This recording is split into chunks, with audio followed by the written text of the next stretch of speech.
Hello.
Now you are unmuted. You are now here. Go to gallery view.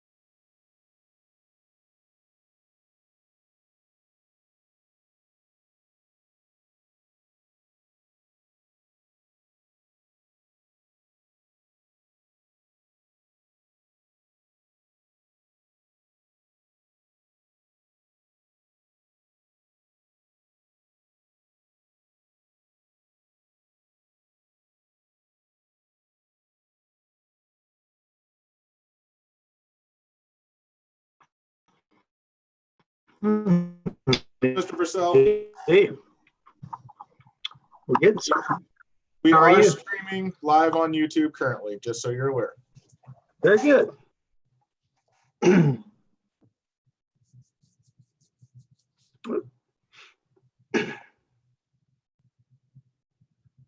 How's the small animals in your backyard? I've got all kinds of wildlife this year. Really? Yeah, but first time I've seen such a menagerie in quite a while. We are streaming live on I YouTube. think all the small critters are moved into town. What do we got? 3 of us on here? Yep. And then this is, Carol.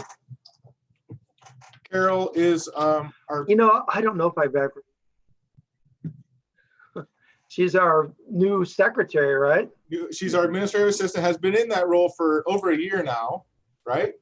Officially, 2 years? It'll be 2 years on Thursday. Christmas. Where did time go, right, Carol? That's crazy. Are we still sharing time with the engineering? Yep. Yeah. Okay. That's right. That did meet you. That's been a while. Yeah. Good Yes, job. it has. And do we need to vote on her to be the secretary for the board? I think that's something you should bring up. Maybe right at the beginning of the meeting. This is right at the beginning.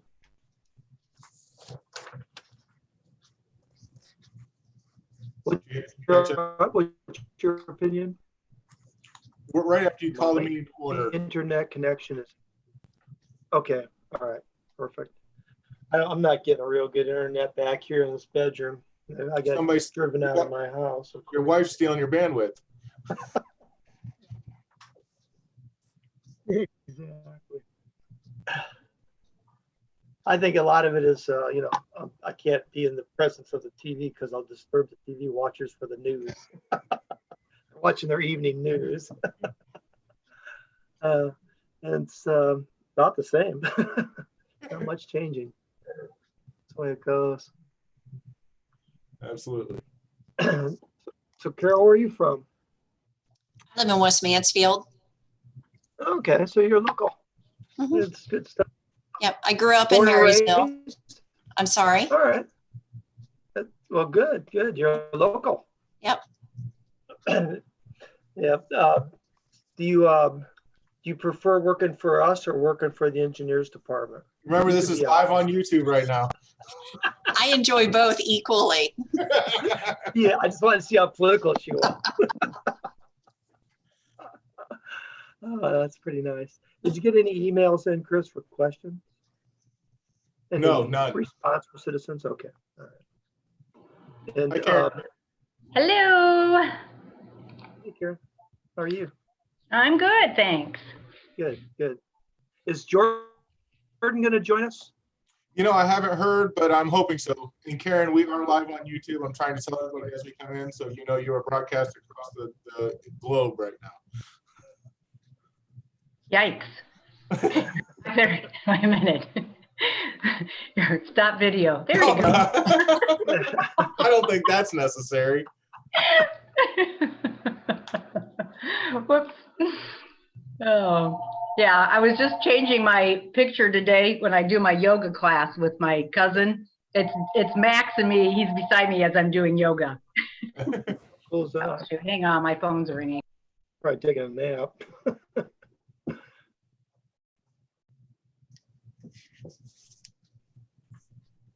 Well, pretty lousy day today. I went out a little bit, but crummy. The boys are tired of working in this crummy weather.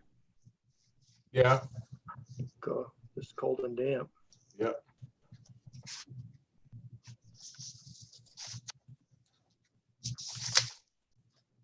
Did order some Reese's strawberries today. Nice. Did you know that they're Saturdays? Marie's chocolate dip strawberry day. Oh, I didn't know that. So that's what I get Mama for Mother's Day. A nice gift. Does course, she know that I want to beat this is half live of on them, YouTube? And there's yeah, no way she does. Yeah. I asked her for her credit card. That's funny. Yeah, hey, whatever it takes. Yeah. Hey, Chris. Yes, ma'am. I've got the other 2 little libraries are just about done. Oh, great. if sometime soon we could get together and so we can look at where to place them. I've got kind of ideas and just want to. That's great. Just give me a call or text me and we'll just set a time. I'm pretty Okay. flexible. Okay.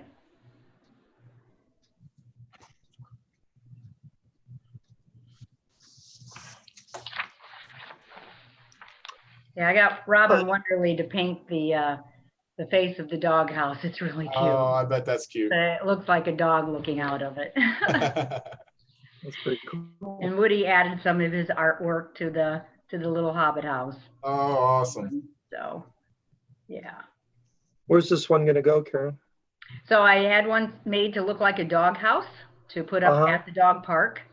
Oh, good idea. Yeah. Yeah. Perfect. And then because the one down at Blue Jacket gets so crowded, I had just a smaller one made that we're going to put lower. So I'm going to put kids' books in that one, and then the other one can be adult books. That way I will have a little bit more room. Very nice. You've been noticing the books are going out in the wintertime at all or not? Yes. They Yes, have they been? are. Matter of fact, I was going to take it down because it needs some work. Luckily, David was able to put another rubber strip in it, but the library closed and suddenly I saw books coming and going, and I thought, I can't take it down now. I mean, it's like, there's a couple places that people can get books and it's the little libraries. That's a good point. I hadn't thought about that, Karen. And Yeah. we've So probably gotten a bunch of phone calls if we'd have taken that down. Yeah, it was very, very active. I've even had a note in there one day. It was wonderful. A woman had said that she brings the kids in the neighborhood over and they just so enjoy it. And then was saying, they're really interested in cowboys, if you could find anything. So I went to Amazon and bought a couple books. I read.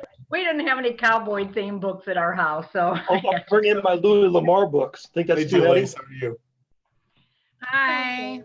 Hi. You're warning you are live on YouTube, so just want to make sure you know that up front. Okay. Thanks. So you started this before the 7 o'clock meeting? Well, I started it so that I could have the link on our website before the 7 o'clock meeting because I'm not quite good enough to schedule that connection. So I went live, I sent it to YouTube, I put the link up about the quarter till so that I didn't lose what we were trying to get accomplished tonight. Here's Tammy.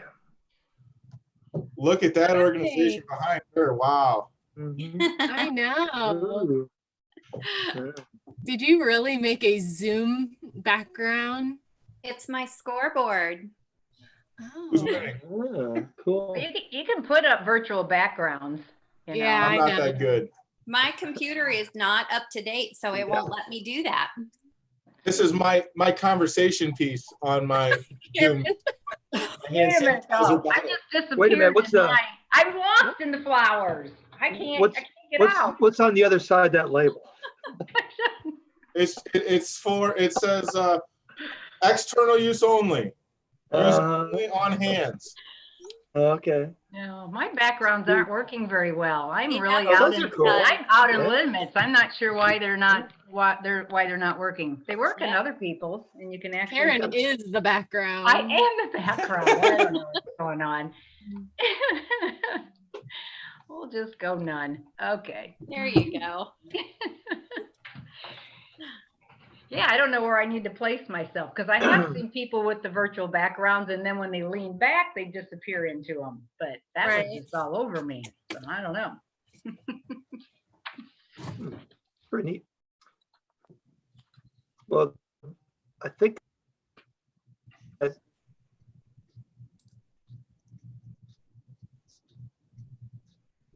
can you get the app on your phone for either Zoom or Teams, right? You can do it right off your phone. You're breaking up, You Dennis. can, and you're still breaking up, Dennis. What Yeah, I'm you're gonna see if I asking. get a better spot. Go outside. Hold your right hand up, your left foot out. It seems like Pat's got plenty of bandwidth. Maybe we just need to go next door. There you go. But keep Yeah. social There Yeah, distance. you you go. may come over, Dennis. I'll tell that your way, buddy. All right. No bandwidth. I just admitted something I don't know who I admitted, so. Hi, Oh, it's Davey. All right. Maybe. Your code came up and I was making sure, I was afraid I was getting crashed. So I was just making sure it was one of us. Hey, Davey, you have to unmute you. You have to unmute. Davey, there's a little red button up at the, or top button up at the top. You have to unmute to Yeah. talk. There you Okay, go. can you hear me now? Got you, bud. Yes. All right. And right before we get started officially, assuming Dennis comes back to us, I will give a couple of just quick little Zoom tidbits for people that haven't done a lot of this, just so you've got how to in and out kind of thing. And we'll go from there, depending on what the president finds here. How's that? Well, Oh, your light looks the good. picture didn't get any better, but All right. Yeah, well, I'm not gonna look any better. Sorry. Called aging. Will Jordan Reeser be on? Or do you know? he got the invitation. I haven't heard from him.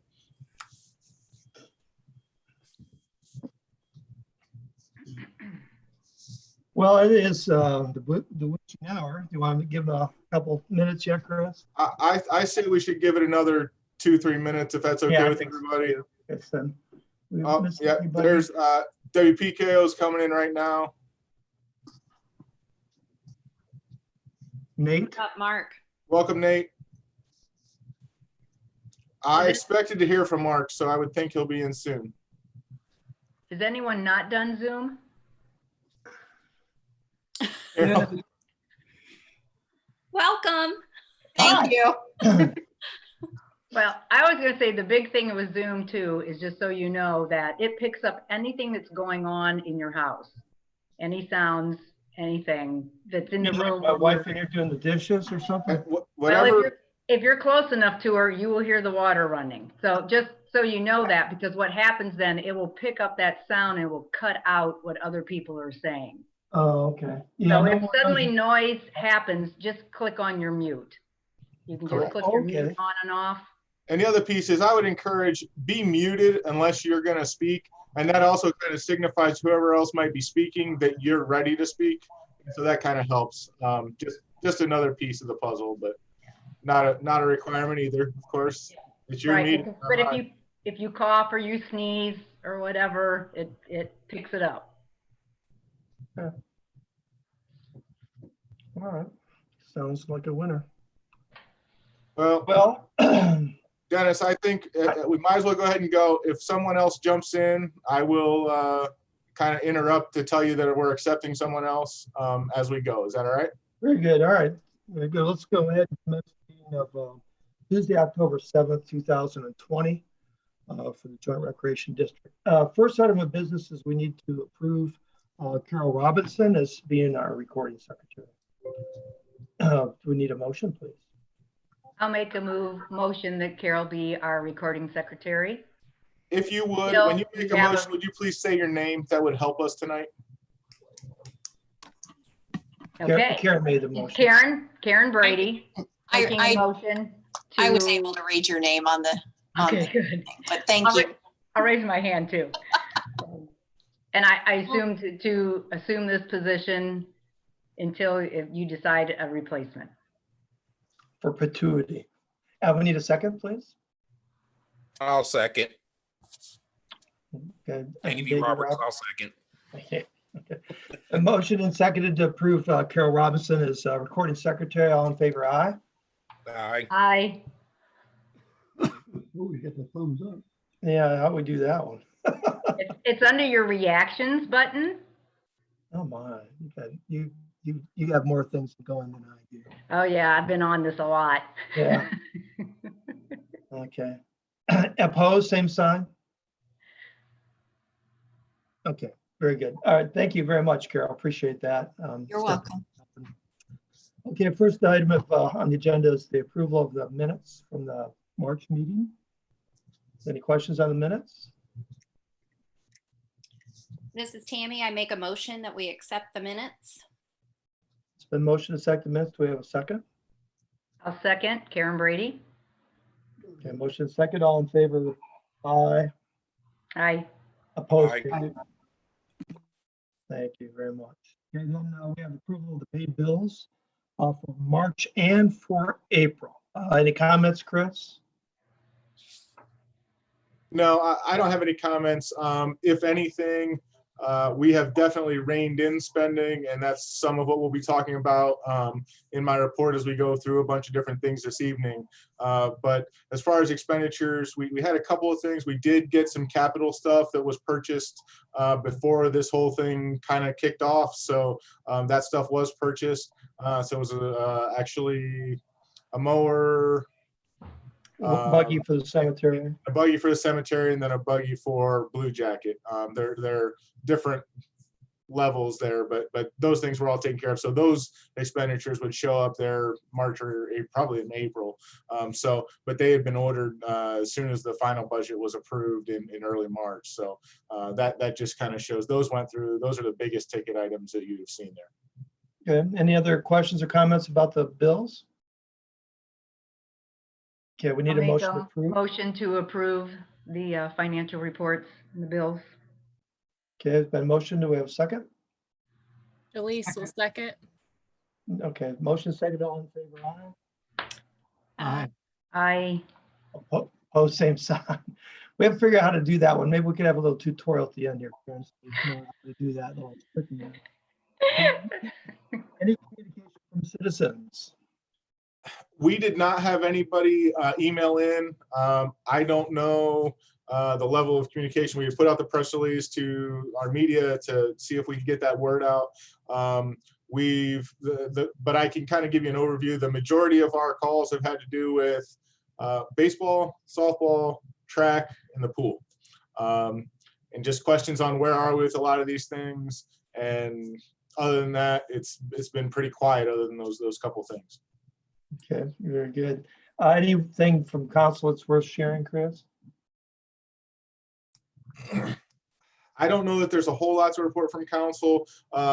Obviously, they're watching financials pretty significantly, as is Auditor Brentlinger. Everybody's just trying to get a grasp on what kind of economic impact that we expect to see with this in our community. So that's probably the biggest piece from council.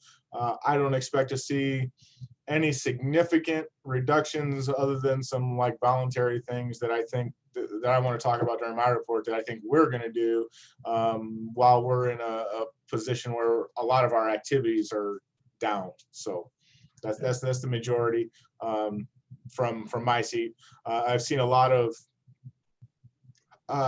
what I would call maybe social media from some of our council people adamant about getting things opened up, but that's probably the majority of what we've seen so far, recently at least. Very good. Thank you very much. Any other comments from citizens? Okay, let's move into the superintendent's report. Okay. This is interesting, to say the least, the time that we're in. I am blessed that my wife, myself, we're employed. We've got great jobs. We're very blessed what we do. And my heart goes out to people that are out of work right now and may have some challenges. So I'd like to open with that perspective. I know there's a lot of challenges out there. A lot of what we're going to talk about tonight may on some level be a little trivial to some because we're talking about people's play and people's recreation and some of those things. They're important for mental health. They're important for a lot of reasons, but it pales in comparison to what challenges maybe some other people are facing. So just want to state that kind of early on here. So as we go down the report, if you've got the agenda in front of you, I'll try and keep to the agenda talking points as much as possible. First off, let's start off with some of our programs, things that would be underway right now, things that we would be cruising on pretty heavily. I'm going to start junior track. I spoke with the people that had signed on to be our junior track leaders this year, kind of the coaches, if you will say. And we came to the conclusion that with the current stay safe order, the number that are allowed to gather, that we went ahead and canceled the junior track program. We just felt that that was the best decision. That's a program that's been running about 120 participants. We had hit 67 registrations, but we scaled back. That kind of stopped. We haven't had a registration for that in probably a month. As soon as some of this stuff hit, we saw pretty much all registrations kind of stop.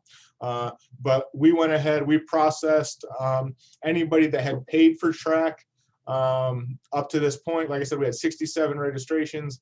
I bet we cut somewhere about 55 checks that people that had paid. So we have sent them, that we have in the mail, actually to go out in the mail tomorrow, all of the refund checks for junior track. So first and foremost, junior track is down. It has been canceled for now. If for some reason we end up in a different place and in July there's the ability to gather, we may look at trying to offer a program if people are interested in that. We've talked about a couple different options, but as of right now, that program is canceled. The next topic I want to get into is baseball and softball. You know, that our community, that is a staple in a lot of ways that people look forward to. I can tell you this. It was announced today that Acme Baseball has been canceled. So Acme Baseball, so that would be the high school program. It's associated with the high school program, but it's a Parks and Rec program as well. That program has been canceled at the Acme level. A lot of that has to do with some of the restrictions that have been put on school facilities through the stay-at-home order and through OHSAA. So that's happened. As far as rec, baseball, and softball, here's where we're at. There was a meeting, virtual meeting last Thursday, where the county baseball and softball organizations got together and had conversations about where are we headed. And that group had made the determination that they wanted to try and wait and see if there was going to be a possibility where some of the restrictions from the state were going to be lifted, that possibly we could do a season that would be kind of a June, July type season. So what their tentative plan would be, we would start practices June 1 and then games June 15th, with all games being over by the end of July. That plan is, of course, a tentative plan, assuming that we're at a point where we can gather more than 10 people. That also included a lot of social distancing restrictions that each organization was going to have to adopt as well. There's been conversation of removing all bleachers, communicating with all participants and families that any spectators would need to maintain, each family group would need to maintain at least a 6-foot spacing between each family, try and keep the kids spread out, not have them confined to dugouts, but spread out along a fence to have their space. One of the ideas was to put down a beach towel that kind of signifies that child's space, and just try and help. But we're dealing with little kids, so there's some challenges there. And this in no way, shape, or form is an absolute. I can't stress that enough. This is a tentative plan if we feel like we can get to that point. We're working towards that end, but the reality of that's still going to be very, very challenging. Quick question, Chris. How many individuals are you dealing with that issue? How big is that group? I'm going to give you a number off the top of my head because I don't have a true round number. We're talking between baseball and softball, probably 300, 350 kids. Okay, and then how many people are you talking about at this level as far as to decide how to proceed? When you say you had a meeting here with the... So that was the meeting with the county. Mm-hmm. And let me continue, and then I'll give you some more update on where we're at locally, okay? So we had, that was the county meeting. They decided that that's the route they were going to go. And each organization, so you're talking county ball association, all the little villages, burgs have their own teams and then organizations. And then there's us and West Liberty are probably the two biggest when it comes to baseball and softball together. And so we came back, we had a combined High Point baseball and girls youth softball meeting on Sunday night. Virtually. We had an attendance of maybe 10 people between the two organizations that came together. We had a really nice discussion. There was definitely the consensus that we wanted to wait and see if that was a possibility. kind of gives some hope that there might be some normalcy to the summer, then we've got a lot of people who want to play, we think.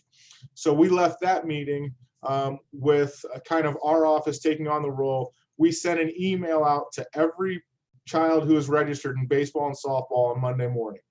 And that email, some of you have probably seen posted to Facebook and whatnot, but it talked about we needed an answer by May 15th from every registered person. Yes, they were going to play if there was a season in June, or no, we're not going to play. And if we get a no response, we've started processing refunds to those no's already. So we're going to get those back in people's hands, anybody that says no. And then we're going to have another meeting on May 17th to see what kind of numbers we have. That gives every participant that signed up. We've actually also signed up another 10 or 12 kids in the last 24 hours as well, as soon as there was any possibility we might have a season. So we've had additional signups as well. We've had a few say they're not going to participate, but the vast majority have said, yes, we want to have a season if there's at all a possibility. So we have left it at that position right now. We're just waiting to see what happens, what the criteria are, and can we provide a safe venue to provide these activities. It is impossible in my mind to play baseball and softball with 100% social distancing. I don't believe there's an ability to play baseball and softball with a mask on your face.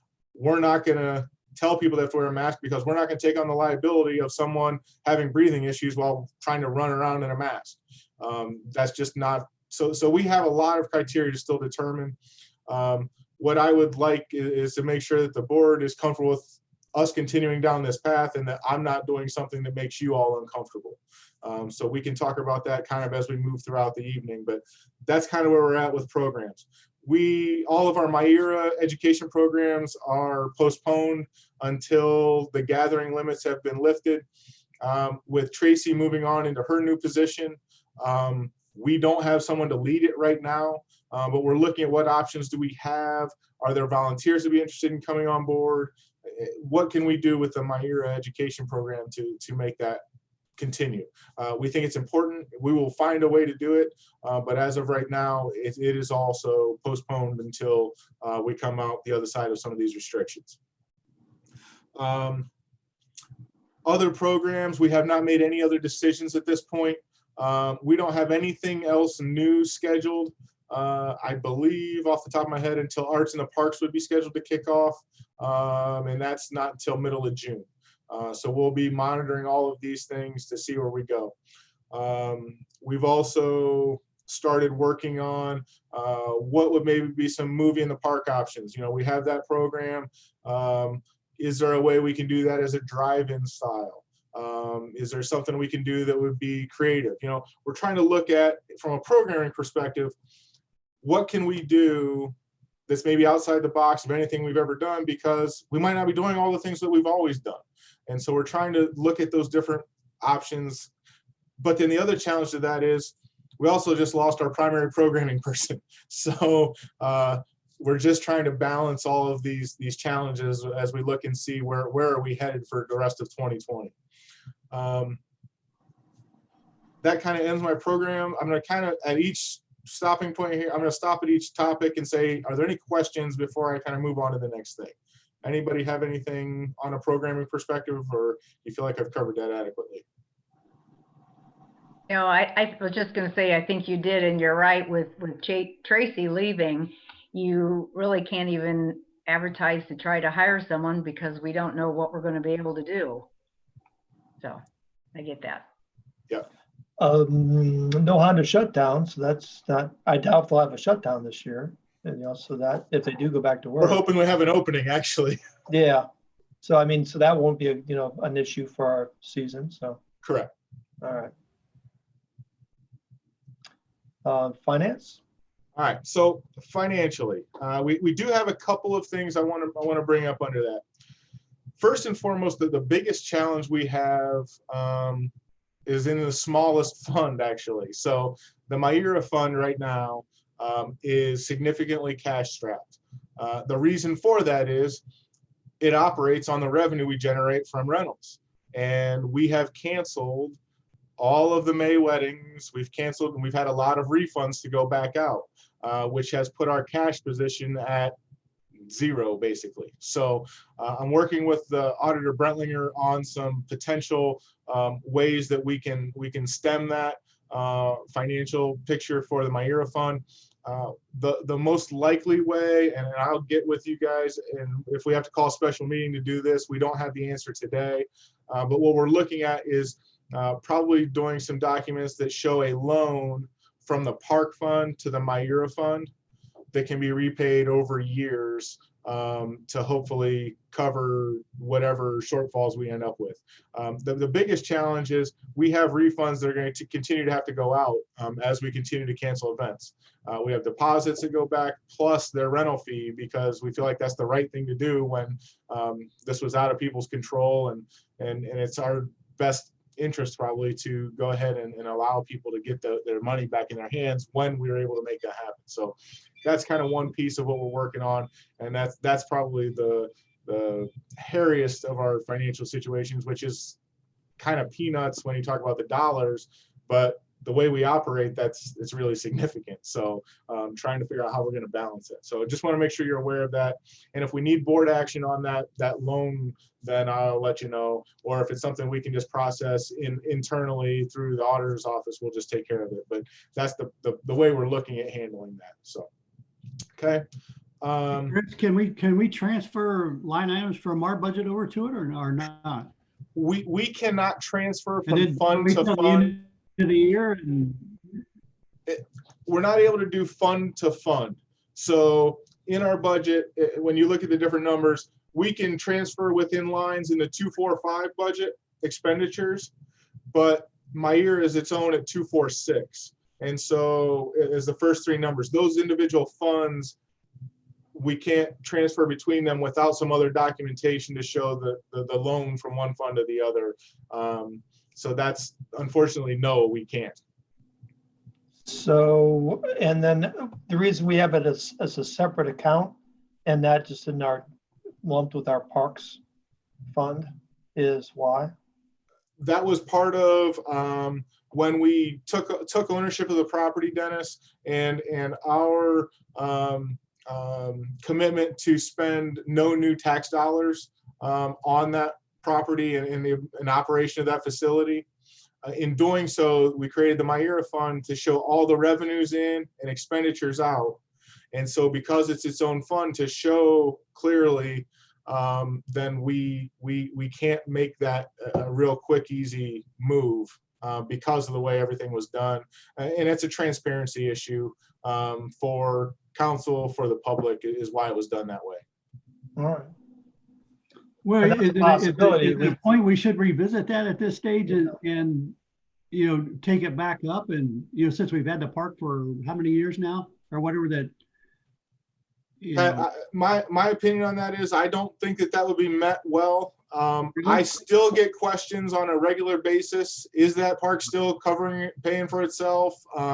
There are a few people who have opinions that we spend all kinds of money out there that we don't spend on our parks. I get questions on why are you spending a dime at Myra when the tennis courts need resurfaced. I get that, all of those things on a regular basis. And comments I get have been the opposite, I guess. What's that? Oh, I hear positives all the time, but there's the small group of naysayers that I know are watching that, and I think that we would hear some significant pushback if we were to look at trying to do that. It's unfortunate, but if they're small compared to the masses, I mean, I understand. It's a small but vocal group, though. I would also share. So, but do you see that there's going to be any problem to transfer money? I believe we're going to be able to do this loan. Fred's working out the details on it. He understands those ins and outs better than I even do, and he's looked into what the legalities are. The nice piece of it is it doesn't necessarily have to have a firm date as much as it has to have just a clear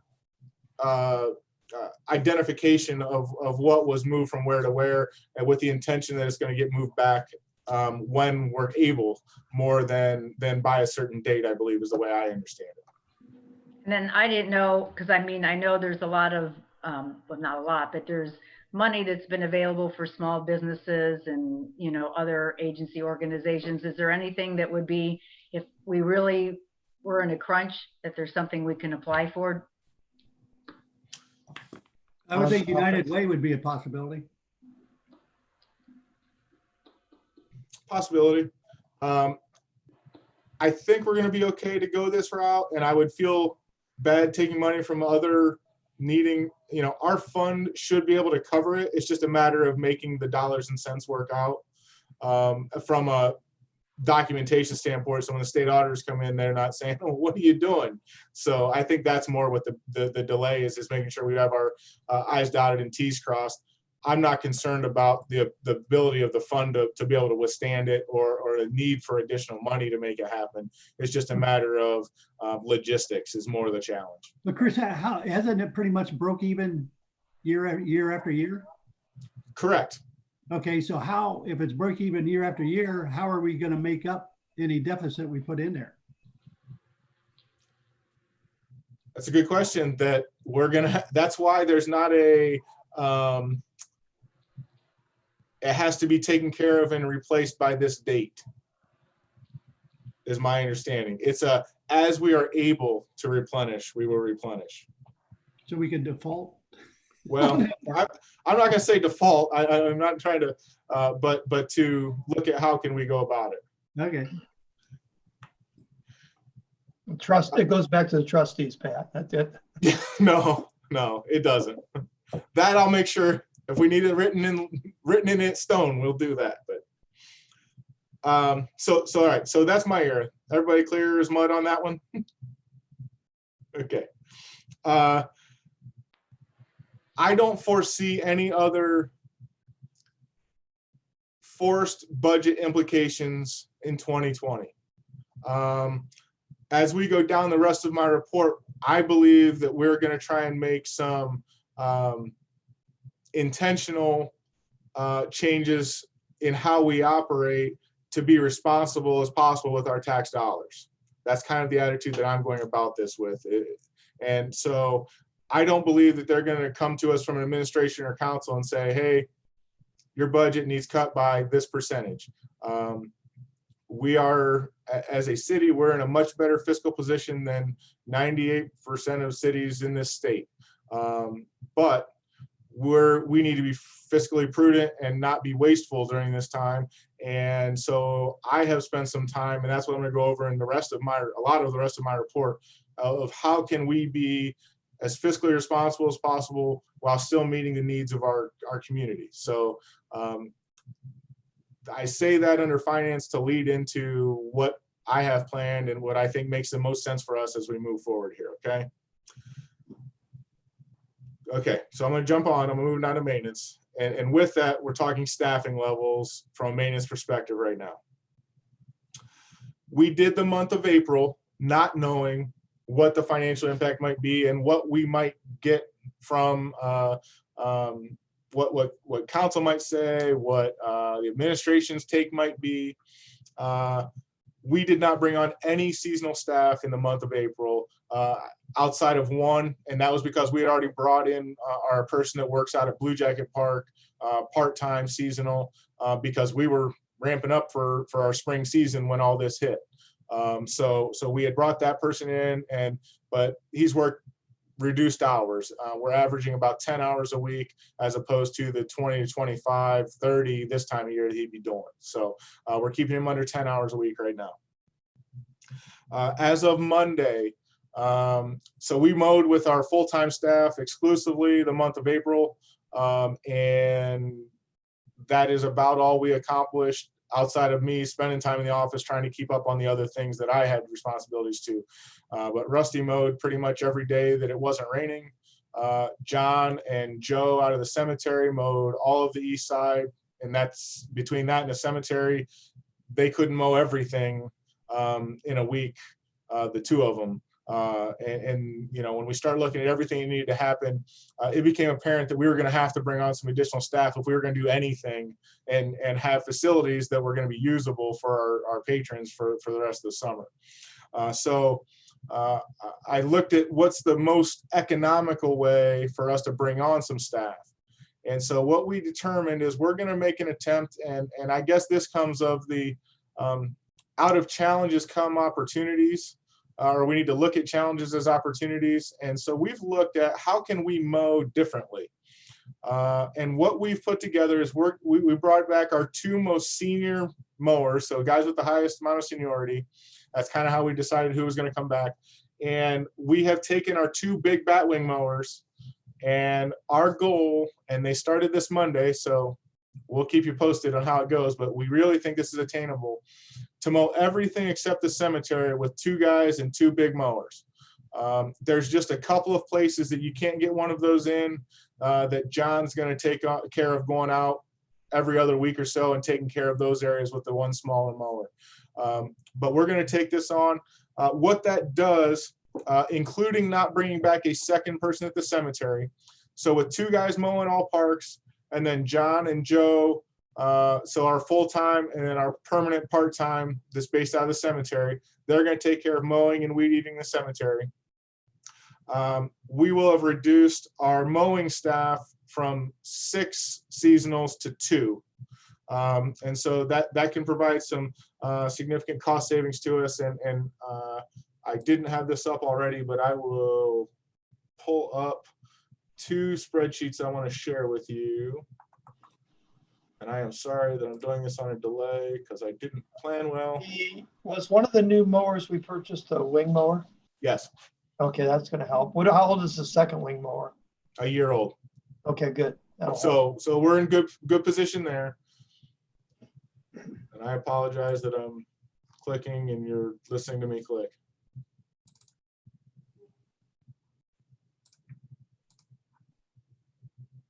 Are those big bad Toros? Yes. Those really look nice. They are very nice. They're very expensive, but they accomplish twice what one of the little ones does. And when you look at what they accomplish compared to one of the little ones and the man hours saved, then it's significant.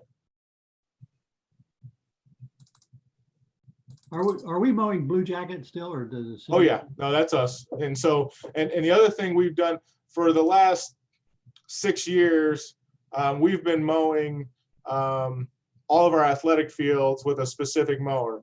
Since we don't have any athletic events going on, we're just mowing with our regular finish mowers. If we end up where we're back to doing some at another point, we'll go back to that practice, because I think from an aesthetics and from a quality for our participants that it's worth it. So what I'm going to do is I'm going to show you one spreadsheet. I'm going to share this with you now. And this is going to show, maybe, there we go. This is what our wage account was scheduled to look like as we headed into 2020. And as you see my mouse here, that had us with showing a wage. So this is the wage line item in under parks at 291,000 was what our budget amount was this year for our, that includes all of our full-time, all of our part-time, everybody except for the little bit that's paid directly out of Blue Jacket. So, and everybody, and then not any of the pool staff either. So that's that. Now I'm going to show you, I've done a revised wage account for 2020. And it is completely hiding from me. Don't you love when you do that?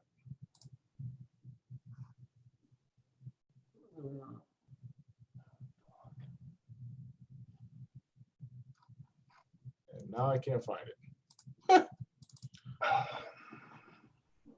Failure on an epic proportion by the superintendent of Parks and Recreation. All right, well, I guess I'm going to have to share a number with you and hope I have it right. I show that we, how do I go back?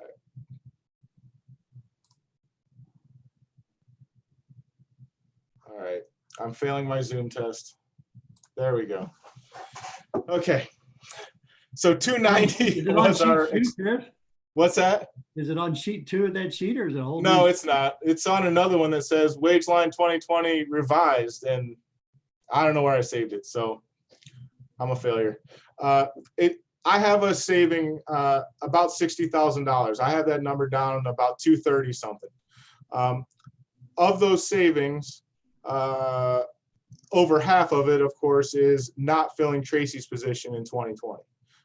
So that's a cost savings of about $34,000 for us for the rest of this year in wages alone. That doesn't count any of the other things. So we have that. Plus, this is a savings of just about $30,000 in seasonals as well. And so that's kind of the goal that we're trying to go with as we look at this budget. We have the other seasonal Blue Jacket. We're going to keep that one to help with some of the maintenance needs we have there, even not playing, but minimum hours. And then also bringing in what we have budgeted as the interns position and what we're renaming the catch-all position, which is push mowing, watering downtown,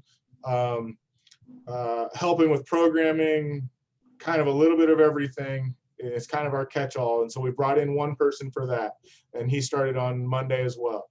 So really we're looking at bringing in 3, 4, if you count the one at Blue Jacket, seasonal positions, instead of, if you count of our regular maintenance staff, that's down about 8. We usually about 12 in that perspective. So I think the goal with this is to be responsible.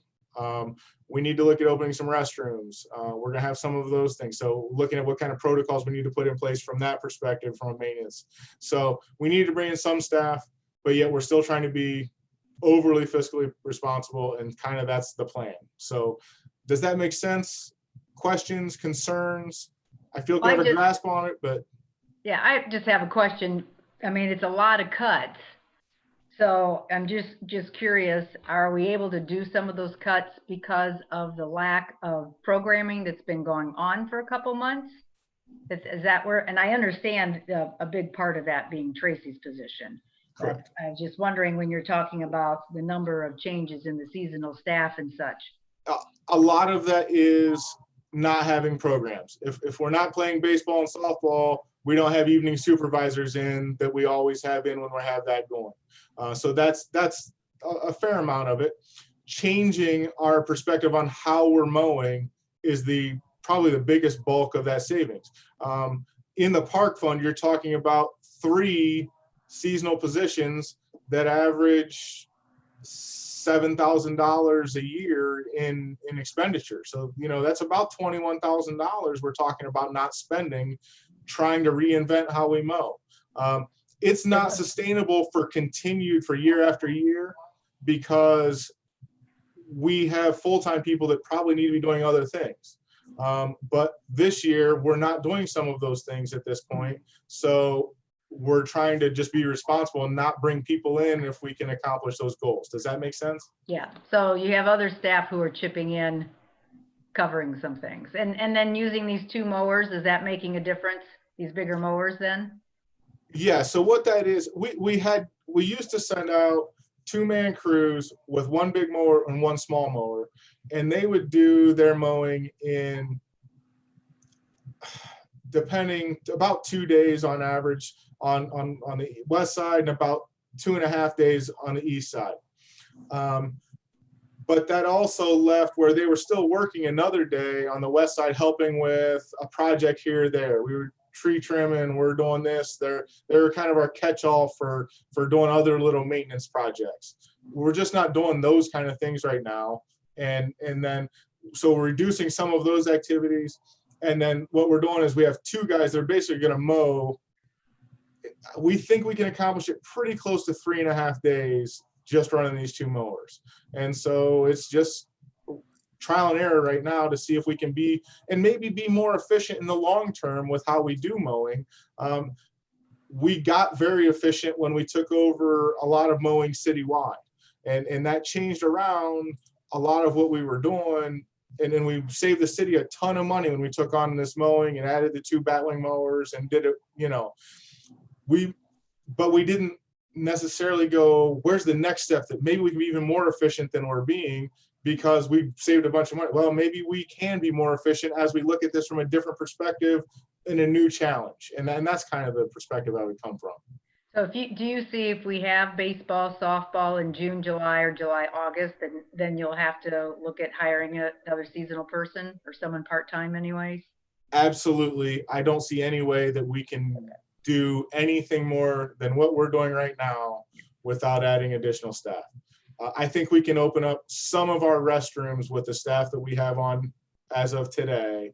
But kind of what our intention for that is we're going to work hard to create some protocols.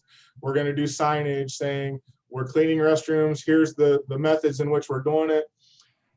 Restrooms are going to be cleaned daily by 9 a.m. And that's the extent of what we're going to be able to offer. And this is for emergency use is what we would encourage people. But we also want to have them available so that we don't have people using things that aren't restrooms. So that's kind of the perspective we're looking at. Have soap and water. What's that? Have soap and water. Soap and water and sanitizer, and then we're going to disinfect. But we want to put those protocols together before we do that official big announcement and say we're going to do it. And we're not going to do everything. We're going to do our highest use areas and go from there. But yes, if we end up with a baseball or softball season, we will have to bring in some additional staff to help cover those needs and make sure that our facilities are taken care of. Related to maintenance, and so the restrooms, obviously Blue Jacket would be one if we have games, but we don't have to have one open necessarily. And we're not going to have games there really at all because Acme's now canceled. Right. I don't see very much of anything. Rutan might be one we probably should have open. Maybe go ahead. And Southview, we think those two are by far. And then could we also like run screws in or whatever, because they're all wooden doors, shut down most of the restrooms at Myra? So there's just a couple that are strategic that, you know, that we could easily keep them clean, in other words, because there's a lot of outhouses. True. Yeah, that's something we can look at, Dennis. That's something I'm going to make note of and make sure we have a discussion on that. Yeah, we can put up some signage and just, you know, shut them off. Just burn them shut. Excellent. Okay. Good. Okay, I'm going to touch my face. Sorry. Hey, Chris, would you just do porta johns at my area versus opening up any restrooms out there? Or? Well, everything we have there is some sort of a primitive toilet.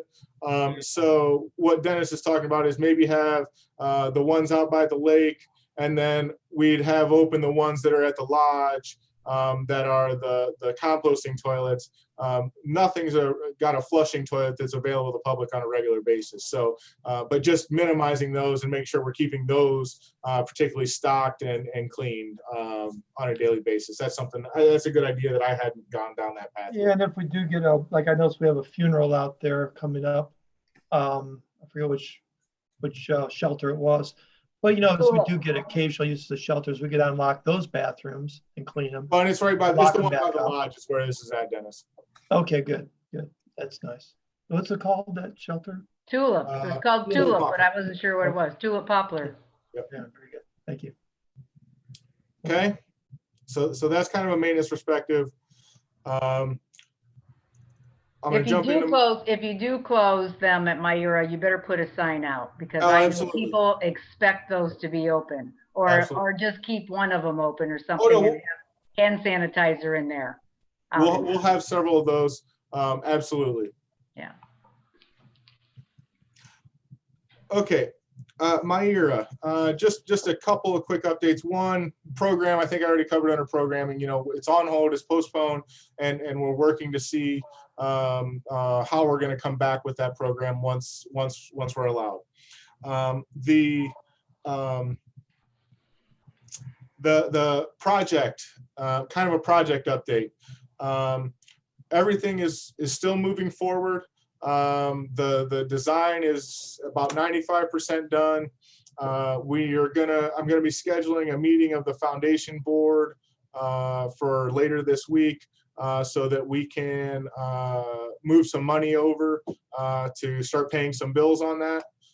Things are good. We have $56,000 committed to this point, so I feel comfortable we can move forward on this.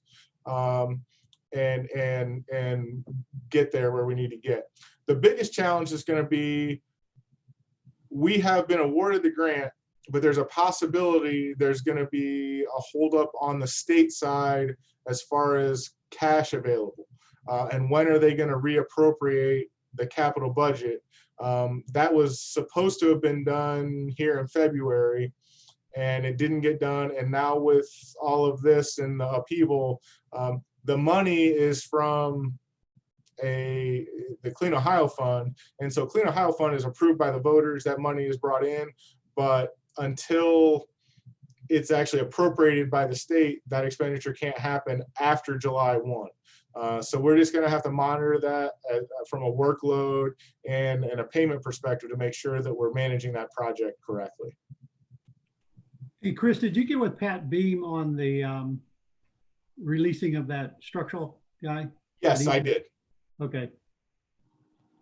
And then he should be, okay, he should be about wrapped up then. Yeah, he's waiting on a payment, really, is what he's waiting on, so. Yeah. Okay, so that's kind of where my year at. I will comment, Jeff Heyer is doing a very nice job. I've had a couple of people comment here recently. Thank you for what he's done. He's went above and beyond. Had a lady had an issue with a piece of technology in a toilet, and he was very helpful with that and whatnot. So but he has just been out of this world. We're so tickled with the job he's doing, and so I just wanted to let you know that we're really happy with how that's working out. Okay, I'm going to move on to the last topic I have in my report, and this is going to be the one that I least want to have tonight. Our pool operation for 2020. I have some significant concerns about whether we can proceed with a pool season for 2020. I'm going to kind of list the reasons, and they're in order, not in no particular order. First and foremost is ensuring safety of people gathering at our pool. And how can we do that in a responsible manner? I don't know how we can do it based on a lot of things. First and foremost being that the state of Ohio says swimming pools are closed until at the earliest May 29th. I will be surprised if they're allowed to be open soon thereafter. That already has us with a delayed start. That would already have us with extreme challenge trying to get the pool up and ready to open. We have done nothing with the pool because we didn't want to spend money that we were not going to know if we were even going to be able to open. We didn't think that was a good use of our time and or money. I had a call with the Ohio Parks and Recreation Association last week where our executive director had done some compiling of some information through the CDC. And the CDC had put out some recommendations, and part of their recommendations included pools, including outdoor pools, and what protocols did they recommend? Now, they weren't going to say you have to do these things, but these were the CDC recommendations on aquatics. First and foremost was social distancing on the deck and in the water, not enforceable by lifeguards.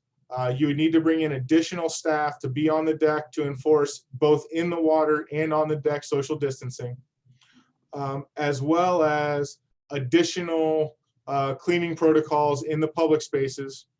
And the reality also being, we expect that the state's going to put on restrictions of, they're not going to say you can have 400 people when you open the pool. I expect this to kind of go, we're at 10 right now. I'm hypothesizing, but maybe go to 25, maybe go to 50. At 50, we can barely run a swim lesson like we typically would have. So that brings me to, well, and so that process of opening the pool would probably require additional staff to meet those recommendations. And then finally brings me to the concern that is the financial piece of it. And that's my last concern, because we've always had, from the administration, every administration since I've been here in 15 years, every council since I've been here in 15 years, have always said the pool is more valuable than what it costs us in a loss. If I thought that our only loss would be what our typical budgeted loss would be, then I would be saying, let's wait it out and see what we can do. I don't believe, one, that people are going to come out. I don't believe, two, that we're going to have the ability to have groups large enough that we're going to be able to meet our revenues to not have a bigger loss than we normally would. And so with a heavy heart, it is my recommendation that we would have a motion that we would not have a pool season for 2020. This is not what I want. I promise you this is not what the Myers children want. I promise you that not having swim lessons and a swim team is the thing that upsets me the most about this decision. Swim lessons is a public safety issue for our community. And that is the reason, probably more than any other, that I fight for this pool on a yearly basis. But I cannot, in good faith, as the superintendent of the Joint Rec District, recommend that we go forward with a pool season in 2020. I open this topic for discussion. Chris, what are the neighbors doing? As of right now, I can tell you this, the pools in Sydney and Piqua have announced that they are closing for the season. They are not opening. All of the pools in the city of Hilliard are not opening. And also, when I was on the call last week with the Northwest Ohio, we did our calls in region. So we're part of the Northwest Ohio region. Nobody had officially canceled, but the response was, we are not opening with restrictions either. If it's not open as normal, we're not opening, but they don't have guidance enough yet to say we're pulling the trigger. This is when I feel like we need to make a decision, because it dictates how we're going to go about the next month of our operation. Unfortunately, I feel like that's where we're at. Well, I mean, how long would it take you? But 2 weeks to probably get it ready, right? At least. At least. We have some deferred maintenance that we haven't done. The boiler is due for some rebuild, and we had scheduled to do that work here this spring, but we've called that off because we didn't want to spend money that we weren't going to use this year. We just didn't think it was responsible. That was going to be my question, because I was wanting to know if it would look like we said, we have a lot of unknowns. So that if midsummer it looks like it could be open, what's involved with doing that and just having it open for even a month? Well, the challenge of, can we come up with staff? Because we have to make an announcement now that we're at least not opening until June 1. We're going to lose staff to other jobs, I think. And the variability, the announcement for this change in stay-at-home order came at midnight the day before the change. So if this was to take place, that means that change would take place on the 29th of May, saying you can't open, or here's your restrictions for this period of time. From a programming perspective on what we have to generate revenue-wise, Karen, to pay just to open the gate doors, I don't see how we can financially pull that off outside. The finance piece drives this decision on some level, but only because I believe by projecting out, our loss could be so catastrophic to how we operate. I agree with Chris. I think it's going to be irresponsible for us to open if there's already these restrictions in place. Now we can guarantee that there's still going to be some sort of restriction in June and July, that this isn't going away. And like Chris already touched on, we're going to lose a lot of that high school, college aged lifeguarding staff. And so then we're going to be looking at how to maintain that with the extra people. Plus, one of the other things that we've done in the past is we have paid for lifeguard training for some of these younger kids that haven't had that. So that would be a whole nother realm of financial loss that we may have to go with. Obviously, you guys know I love the pool, and I hate for that, but I don't see how this is going to work out safety wise and financially. I agree with what Chris has proposed here. I also agree. I don't see how we'd ever enforce social distancing at the pool. I just think that's just impractical. Yeah, I don't know how you do it. And I agree with what Chris has said, and all you've said, that after the 29th, we're still going to have some restrictions, and it's just going to limit things too much. You know, and I was thinking about this leading into this meeting. How could we even open up a pool, but maybe not do swimming lessons? Even though, again, Chris already touched on that. Swimming lessons are so valuable and so important in our community, especially with the surrounding natural bodies of water.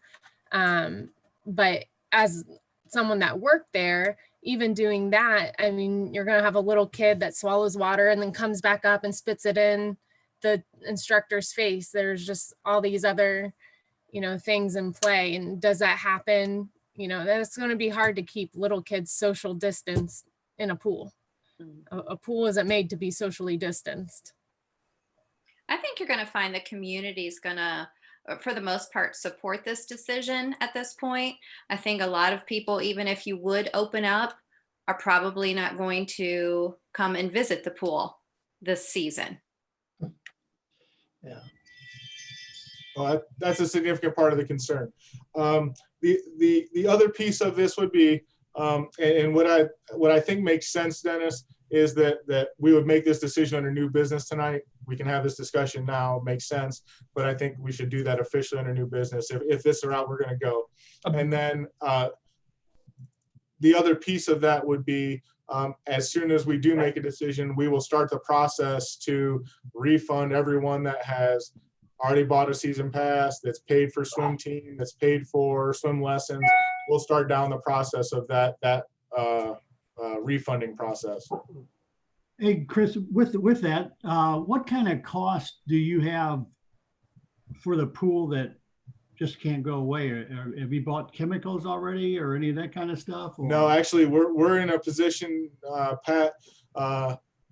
Our biggest expenditure at the pool is gas, natural gas for the heat, and so the gas is currently turned off. We turn it off in the spring, in the fall, because even the turn off and turn on fee is cheaper than having a minimum fee for the winter. So it's off. Our next biggest bill is electric. And when we're not turning pumps, I expect our electric bills at a minimum bill, which is like $30 a month. So that's very minimal. And outside of that, we don't have a lot of other carrying costs. We go down already regularly, whether we're in season or not. When we're out of season, I mean, and we turn pumps manually to make sure they're not freezing up, turn them by hand to make sure nothing's getting bound up, that kind of thing, keep them greased, that kind of stuff. And then we've made sure that the pressure relief valves that are in the bottom of the pool are working properly. And when we're seeing water flow through those on a daily basis, so that means that they're doing what they're supposed to do so that the pool doesn't heave up out of the ground. All of those things are in place. The challenge is, though, we're going to leave this pool sit for a year, and it's a 50-some-year-old facility, and I don't know what we'll have when we come back at this next spring. So well, that's going to be my other point. Is there a chance to do anything that you wanting to do that you don't do off season? I mean, for example, the boiler, get that stuff knocked out this summer, or anything possibly just to do in the summer months versus the winter? What expenditure we're willing to put towards it. That's our, we got to weigh the do we spend money now or not, and that's something we'll have to just work out as we move forward here. Maybe we'll get a better picture of making some of those decisions as fall decisions as well. We'll see. Don't we budget? Don't we end up with about a $70,000-$80,000 loss on it every year? No, our loss has been right about 30. Okay. But that's a money that we would. I mean, not a loss, but I mean. No, I understand what you're saying. Yes, there would be budgeted expenditure. Yeah, I understand where you're coming from. That we'd have available to do something. Well, an example, these will get those boilers and stuff fixed. Possibly. That's a discussion we'll have to have as we work forward. Yeah, I think that's a distinct possibility. Now, you and Pat have already touched base on this a little bit, but is there going to be any other kind of like maintenance type things or where some of your other workers are going to have to go in, like you've mentioned the leaves during the winter time and springtime, but is there going to be stuff in the summer where people will have to go in and clean some stuff up to help with that maintenance aspect so that we're not so much trouble next year? We go ahead and we'll be mowing. Like I said, John already goes in and takes care of turning pumps and some of those things. John feels very comfortable that we can keep up with what we need to keep up with from that perspective. It's the whole perspective of things are going to be sitting though for a year and not being used. And what does that look like a year from now? We don't know. And we'll have to see what kind of additional, we'll have to plan for those kind of things as we look forward, into 2021, if this is the decision we make. Was not having the pool open this summer. You said that there's going to be about a $60,000 saving with not replacing Tracy and other things. Are we going to save any money on top of that $60,000 with the pool not opening? Yeah. So in just our staffing plan, assuming we don't bring on a bunch of other activities, our staffing plan saves us about $60,000, like you mentioned. This is going to save basically $30,000. That's not that we're not losing by operating the pool. If that makes sense, Davey? Does that answer your question? So we're talking about total in the neighborhood of about $100,000 in savings for 2020, assuming we're operating at the level we're at right now.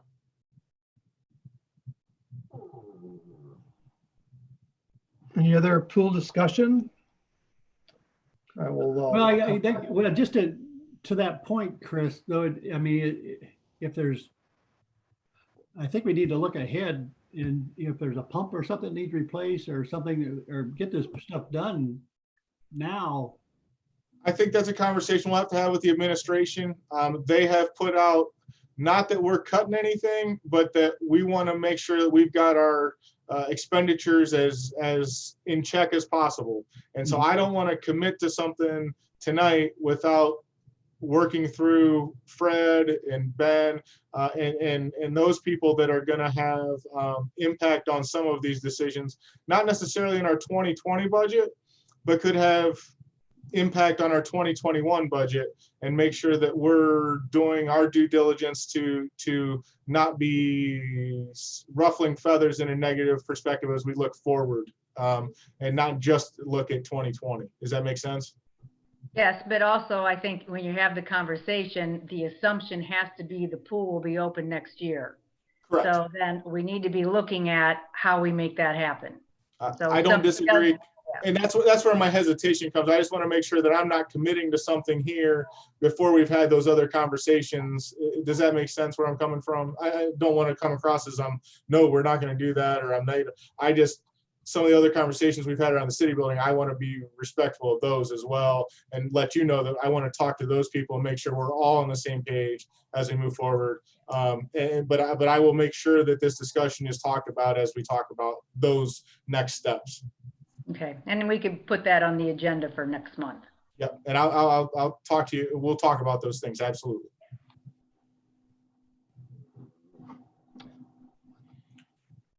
With that, sir, unless there are other questions, that ends my report.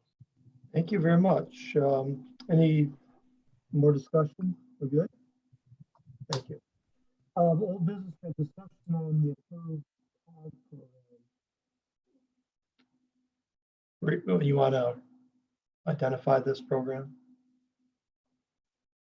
Under old business? So discussion on already approved CO2 program in the park this summer. Oh, yes. Okay, I'm sorry. I missed where you're at. Yes, so I just wanted to share with you, old business, we had approved the COG program to operate at Maritime Park this summer.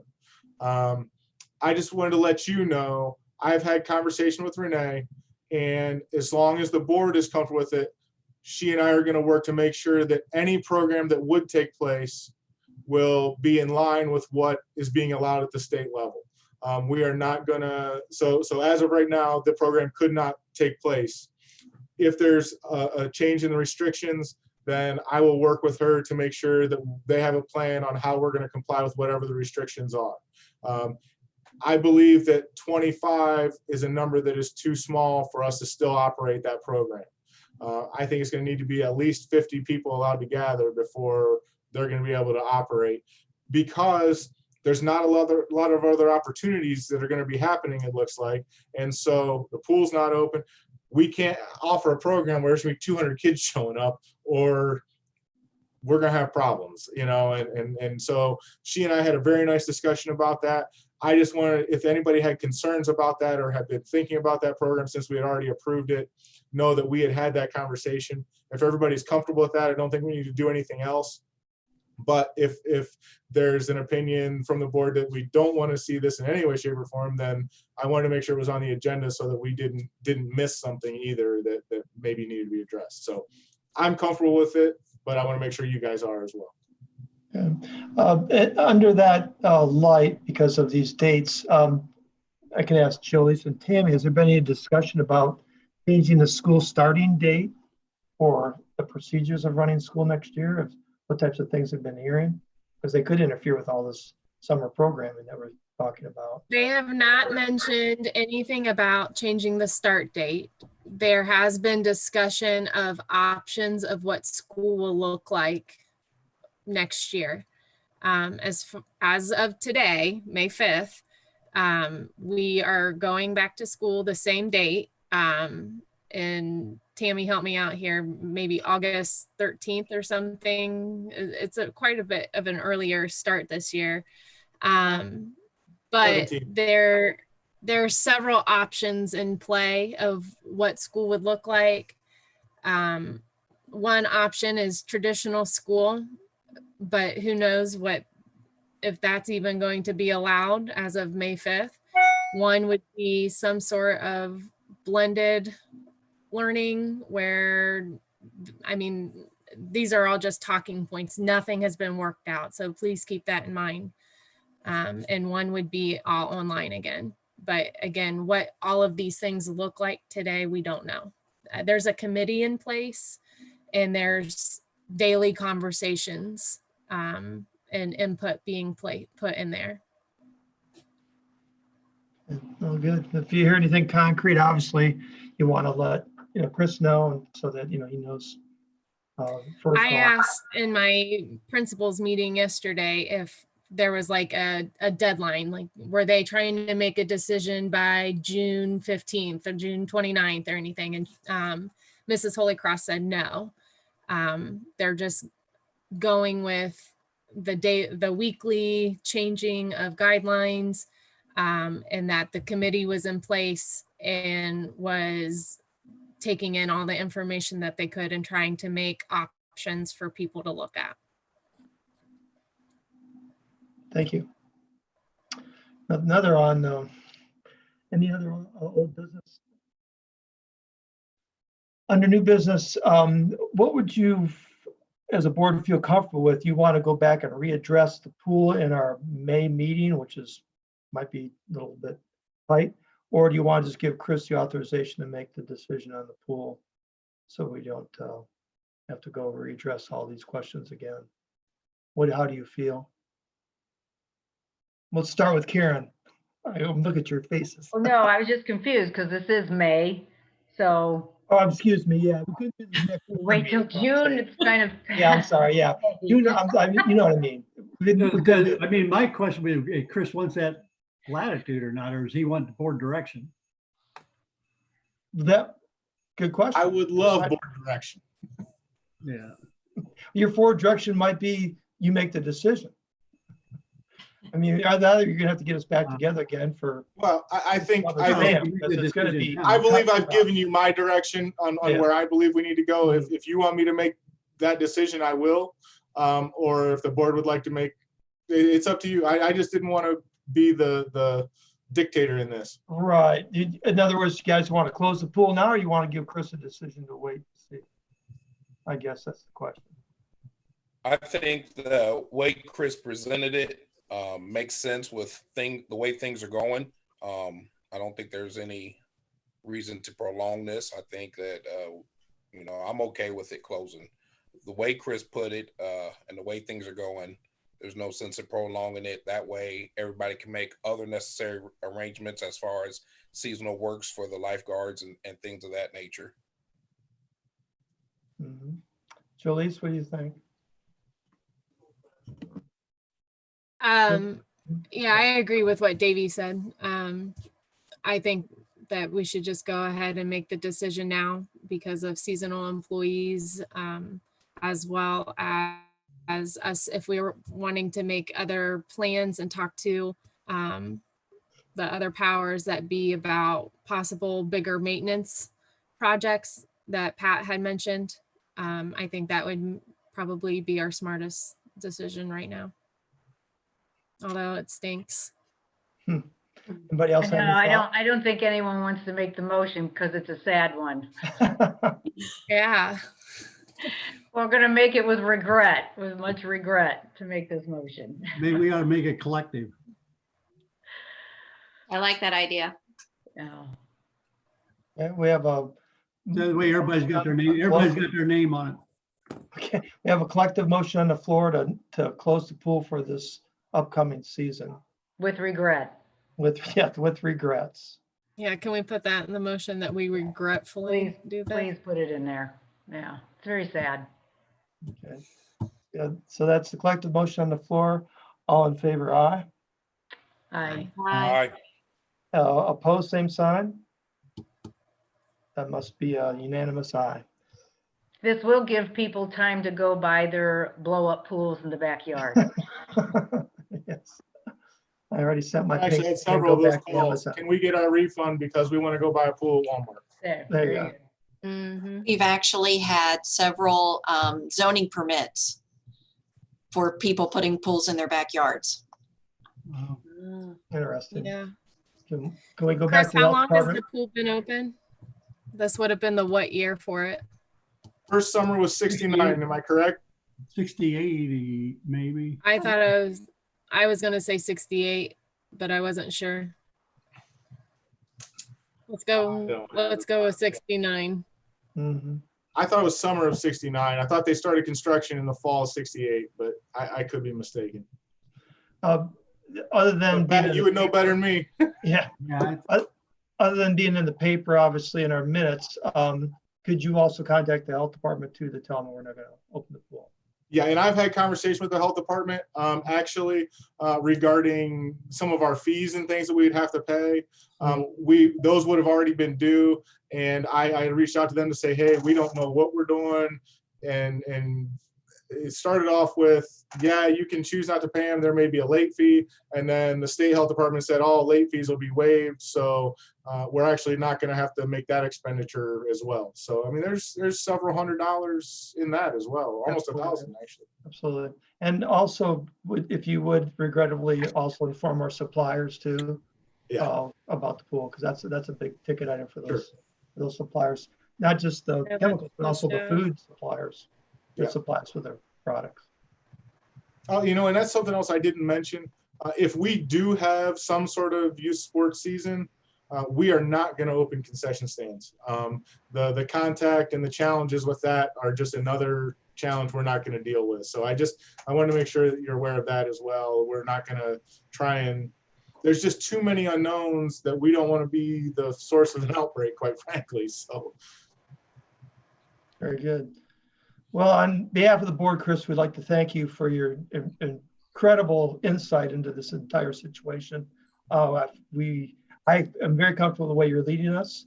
And, it's obviously a very sad time for our community, but we, as a group, are doing the correct thing and keeping people's health over the finances.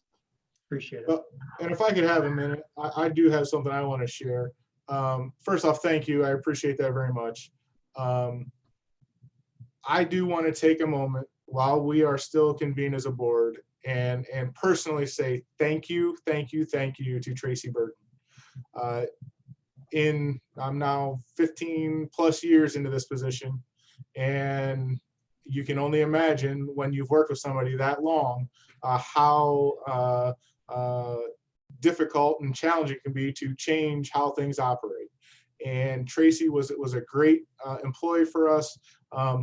She leaves not because she was unhappy. I believe that with all of my heart, but she had a really great opportunity, and we wish her nothing but the best.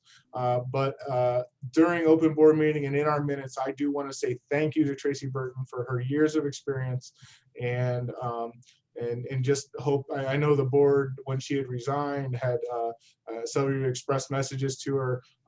I know those were very much appreciated from her in the conversations we've had, but I want to make sure it's in our minutes for perpetuity that we say thank you for her many years of service to our department. I agree. Give her a round of applause. Nice. Oh, that's pretty cool. I gotta learn these tricks. Yeah. Where is that stupid thing? Reactions. There it is. Yeah. There you go. All right.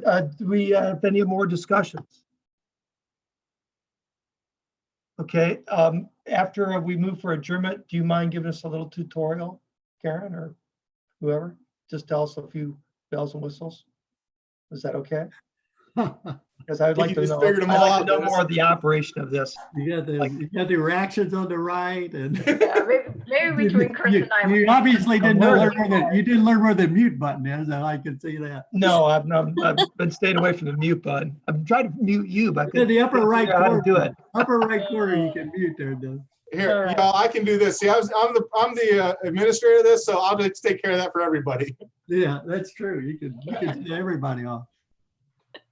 That's good stuff. We need a motion for adjournment. I'll move to adjourn. I will second. Motion and second. All in favor, aye. Aye. Bye. All the same sign. Thank you very much. Thank All you right, so now- much, everybody. Appreciate everything. how Hey, Nate, did if you you want to think- hang out, we can do this here, or I can call you. I'm going to Well, I'm unmute you. just real curious of how you brought up that spreadsheet. How was that? Can you turn off the YouTube now? Oh, yes. Good call. Just a second. Just do that.